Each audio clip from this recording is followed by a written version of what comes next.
Hello students, my self Nitin Singh from Chanakya college of education. आज की video में हम लोग माइक्रो टीचिंग के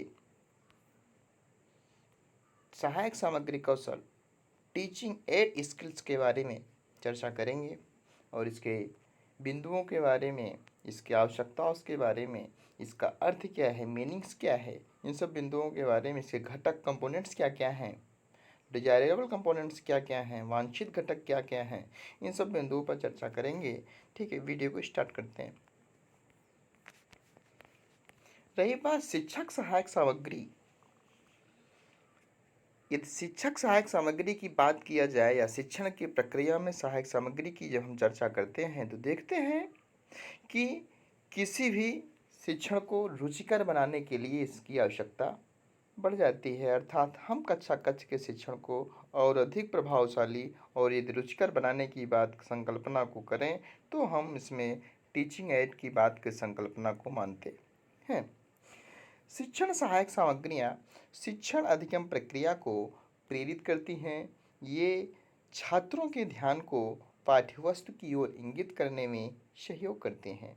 अर्थात ये जो टीचिंग एड्स हैं ये लर्निंग प्रोसेस को आइडेंटिफाई करती हैं, इंडिकेट्स करती हैं कि हम क्या सीखना चाह रहे हैं। अपने शिक्षण अधिगम की प्रक्रिया में हम किस बिंदुओं को देखना चाह रहे हैं, किस बिंदु को देख रहे हैं, और हम ये भी ध्यान आकर्षित करते हैं, टीचिंग एड्स हमें इस ओर भी ध्यान आकर्षित करते हैं कि पाठ्यवस्तु को छात्रों को कितने ध्यान से पढ़ाया जा रहा है या पाठ्यवस्तु को छात्र को कितनी कंसंट्रेट के साथ सीखने में सहयोग कर रहा है। इस बिंदु के माध्यम से, इसके माध्यम से हम टीचिंग एड का उपयोग करते हैं। अर्थात जब हम बच्चों को या छात्राओं को उनके ध्यान को केंद्रित करने के लिए टीचिंग एड की आवश्यकता पड़ती है पाठ्यवस्तु की तरफ। अर्थात ये जो टीचिंग एड्स होते हैं बहुत रुचि उत्पन्न करते हैं। किसमें रुचि उत्पन्न करते हैं? शिक्षण अधिगम की प्रक्रिया को। जब ये शिक्षण अधिगम प्रक्रिया को रुचिकर बना देंगे, रुचि उत्पन्न कर देंगे तो प्रक्रिया ऑटोमेटिक प्रभावशाली हो जाएगी। अर्थात सीखने की प्रक्रिया बड़े ही प्रभावित हो जाएगी। इन्फ्लुएंस, प्रभावित का मतलब सकारात्मक प्रभावित। अर्थात इस यहाँ पे जो प्रभाविता दिया गया है, बताया गया है, इसमें क्यों लीजिए इस बात को प्रभावित करने के लिए दिया गया को बिना टीचिंग एड्स के जब हम शिक्षण की बात करते हैं या बिना टीचिंग एड्स के जब हम शिक्षण अधिगम की बात करते हैं या करेंगे, उससे कंपेरिजन करेंगे हम टीचिंग एड्स मटेरियल के साथ जब शिक्षण करेंगे तो इसकी तुलना में सीखने की जो गति है वो रुचि के साथ प्रभावित होगी। अर्थात जब आप देखेंगे बिना ऐड के साथ टीचिंग कर रहे हैं, एक में ऐड के साथ टीचिंग कर रहे हैं, ऐड और विदाउट ऐड, तो उस प्रक्रिया में आप देखेंगे कहीं न कहीं ये शिक्षण की अधिगम प्रक्रिया बढ़ गई है। हम इसके विभिन्न अर्थ को समझते हैं कि सहायक सामग्री के क्या क्या अर्थ हो सकते हैं या सहायक सामग्री क्या क्या है, इसके कुछ तथ्यों को हम समझते हैं। शिक्षण सहायक सामग्री से तात्पर्य उस सामग्री से है जो शिक्षक की शिक्षण प्रक्रिया को प्रभावित करने में सहायता प्रदान करे। अर्थात जब हम अपने टीचिंग को इफेक्टिव बना दें, प्रभावकारी बना दें, या इसका मतलब कि प्रभावकारी कहने से मतलब कि हम अपनी बात को, अपने कंटेंट्स को बच्चों में पूर्ण रूप में समाहित कर दें। पूर्ण रूप में समाहित करने से अर्थ लगा सकते हैं कि बच्चे उस ज्ञान को ग्रहण कर चुके हैं। अर्थात जब शिक्षक अपनी कंटेंट्स को सहायक सामग्री के माध्यम से बच्चों में स्थानांतरित कर रहा होता है, इसमें ये जो टीचिंग एड्स होते हैं काफ़ी हेल्पफुल कर रहे होते हैं। नेक्स्ट, यह बालकों के अधिगम को बल प्रदान करती है। बालकों के अधिगम को बल प्रदान करने का मतलब उनकी अधिगम की प्रक्रिया को फास्ट बना देती है। जब हम टीचिंग एड की हेल्प करके टीचिंग करते हैं तो हम पाते हैं कि जो शिक्षण अधिगम की प्रक्रिया है वो काफ़ी गति से बढ़ गई है, अर्थात सीखने की गति ज़्यादा हो गई है।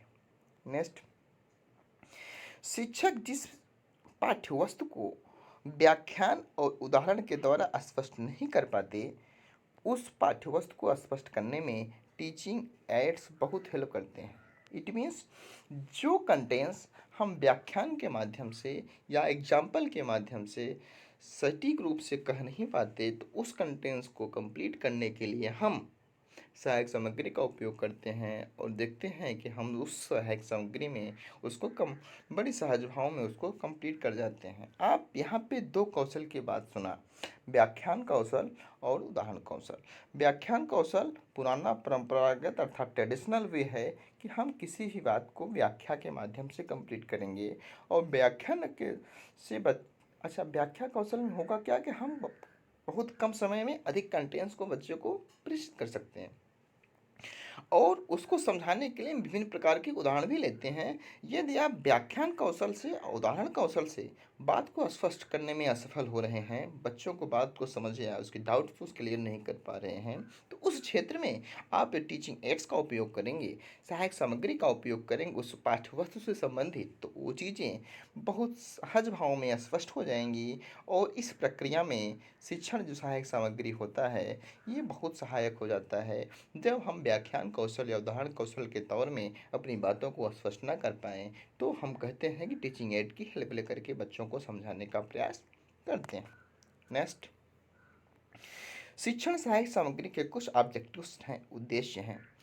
शिक्षण सहायक सामग्री के उद्देश्य में फर्स्ट ऑब्जेक्टिव्स कि शिक्षण अधिगम प्रक्रिया को रुचिकर बनाना। जी, ये किसी भी टीचिंग लर्निंग प्रोसेस को हम इंटरेस्टेड बना दें, ये भी एक सहायक सामग्री का उद्देश्य होना चाहिए, होता ही है। क्यों? क्योंकि सीखना में कहा गया कि जितने ही हेल्पफुल किया जाएगा, जितनी इंद्रियों का सहयोग किया जाएगा, सीखना उतना ही प्रभावित होगा। अभी इंद्रियों की बात आई है, सीखने में सहायक सामग्री की बात आई है, तो हम ऑडियो विजुअल एड्स की बात चर्चा आगे देखते हैं करेंगे। इसके बाद शिक्षण अधिगम प्रक्रिया को रुचिकर बनाने में ये जो टीचिंग एड्स है काफ़ी हेल्प करते हैं, ये इसका ऑब्जेक्टिव है। नेक्स्ट, अमूर्त पदार्थों को मूर्त रूप देना। जी, ये चीज़ें बहुत हेल्प होती हैं। अभी इसका एग्जाम्पल भी समझा रहे हैं कैसे। जैसे एब्स्ट्रैक्ट थिंकिंग मतलब अमूर्त चीज़ें हैं, उसको हमें आइडिया नहीं है, उसको मूर्त रूप में देना है, तो इसका मतलब कि अमूर्त को मूर्त में प्रदर्शित करना। जैसे हम बच्चे को ये बता दें कि गणित का नेचर ही है, जैसे मैथ का जो प्रकृति होती है, हम मान लेते हैं कि वो प्रकृति मान लेते हैं क्या होता है, ये अमूर्त होता है। इट मीन्स हम उसके प्रत्ययों को समझ नहीं पाते। जैसे हम बच्चे को ये बता दें कि दो पेन और फिर दो पेन मिला के 4 हो जाते हैं। अब बच्चे ने दो प्रकार के पेन को लिया और उसमें बताया नहीं, हाँ ये 4 है। फिर वही कंटेंट्स को बदला, दो बुक को फिर दो बुक को लिया, बच्चे ने बताया नहीं 4 बुक हुआ। फिर हमने कहा नहीं, फिर उसके कंटेंट्स के लिए दो पेंसिल को लिया, फिर दो पेंसिल को लिया। अब यहाँ तीनों बातों में आपने देखा, इस तीनों एग्जाम्पल में आप लोगों ने समझा कि दो पेन ऐड करने की बात किया जा रहा है, फिर दो बुक ऐड करने की बात किया जा रहा है, दो पेंसिल्स की बात किया जा रहा है। इसमें जो दो चीज़ है वो कॉमन है, अर्थात ये जो आर्टिकल्स हैं 2, 4, 4 ये मूर्त वस्तुएं हैं। लेकिन इसके साथ में जो कंटेंट सिंबॉलिक के रूप में, संकेत के रूप में 4 पेन, 4 पेंसिल, 4 बाल योग के रूप मिल रहा है, उसके साथ 4 के बाद जो चीज़ें लगी हुई हैं वो तो मूर्त हैं, लेकिन जो संख्या 4 है वो संकेत है। बच्चा उस संकेत को कभी पकड़ पाएगा क्या, कभी ठोस अनुभव कर पाएगा क्या? नहीं, क्योंकि गणित का नेचर ही है वह अमूर्त है।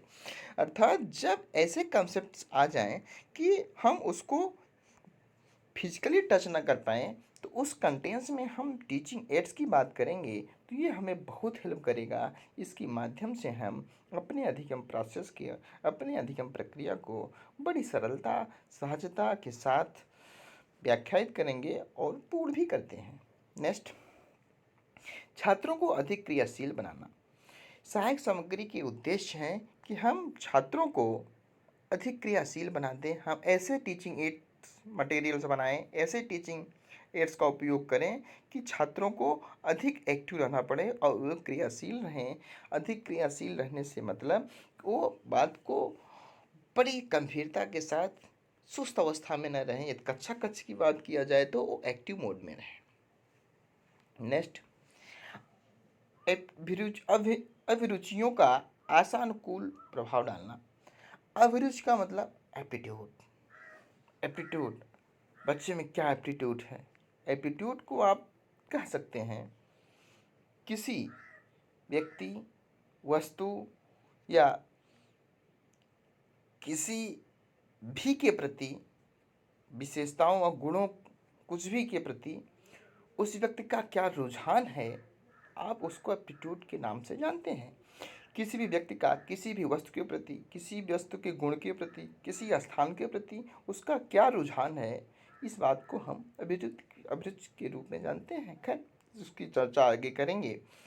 अभिरुचियों का आशानुकूल प्रभाव डालना मतलब बच्चे की एप्टीट्यूड क्या है, किसी वस्तु के बारे में, किसी स्थान के बारे में, किसी व्यक्ति के बारे में उसका क्या सोच है, क्या रुझान है, उस रुझान को अपने अनुकूल बनाना कि इस वस्तु का प्रति उस बच्चे का यही प्रभाव होना चाहिए, यही झुकाव होना चाहिए, इसका यही अर्थ बच्चा समझे।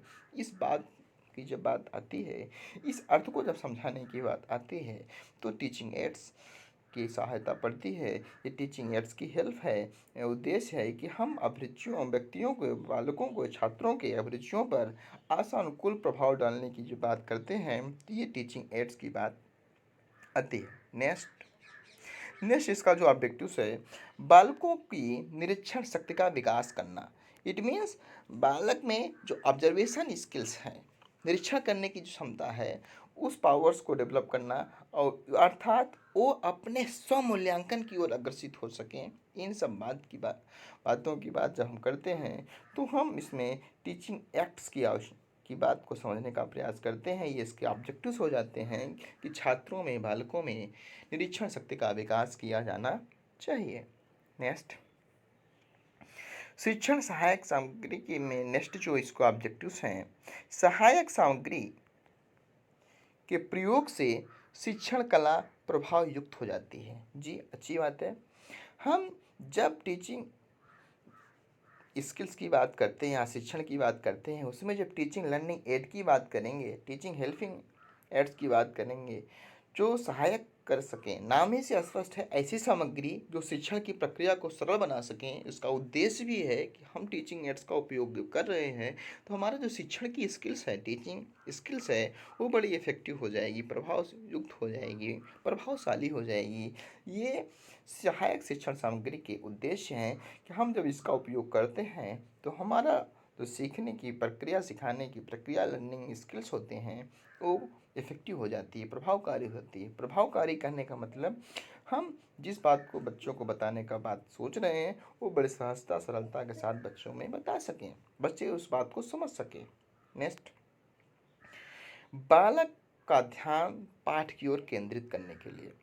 जी, इसका एक उद्देश्य सहायक सामग्री का ये भी है कि हम बालक का ध्यान आकर्षण करने के लिए कहाँ पे, उस सहायक सामग्री पे, जैसे प्रस्तावना कौशल में भी हम बच्चों से प्रश्न पूछकर कक्षा को स्टार्ट करते हैं, वहाँ पर भी ये बात आती है कि हम बच्चों का ध्यान आकर्षण करने के लिए छोटे छोटे प्रश्नों के माध्यम से अपने पाठ्य वस्तु तक पढ़ते, प्रकरण टॉपिक तक पहुँचते हैं।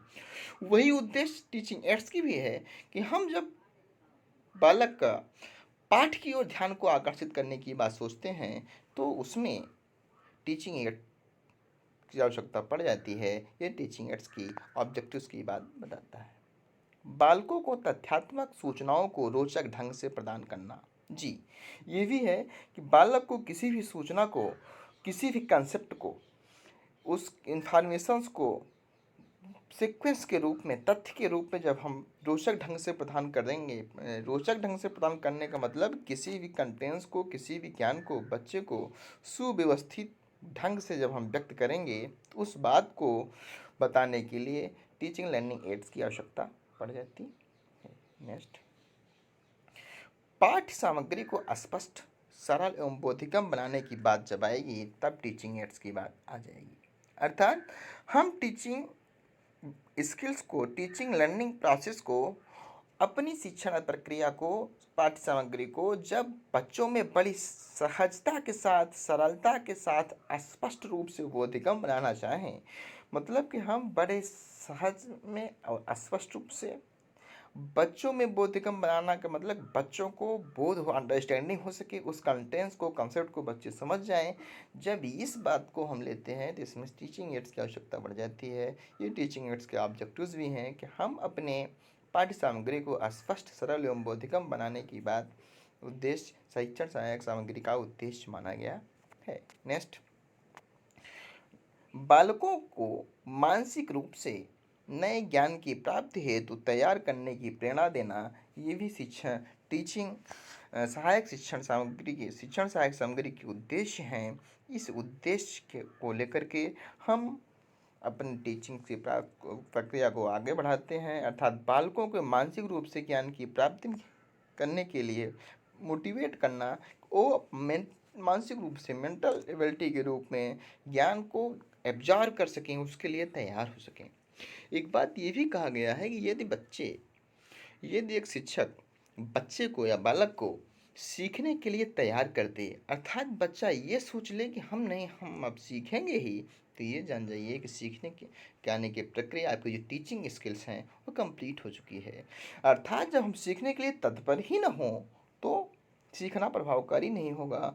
सीखना उतना ही प्रभावकारी होगा जितना बच्चा सीखने के लिए तत्पर होगा। अर्थात एक शिक्षक को बच्चे को सिखाने से पहले सीखने के लिए तत्पर होने की भी बात को स्पष्ट करना चाहिए या इसको समझना चाहिए।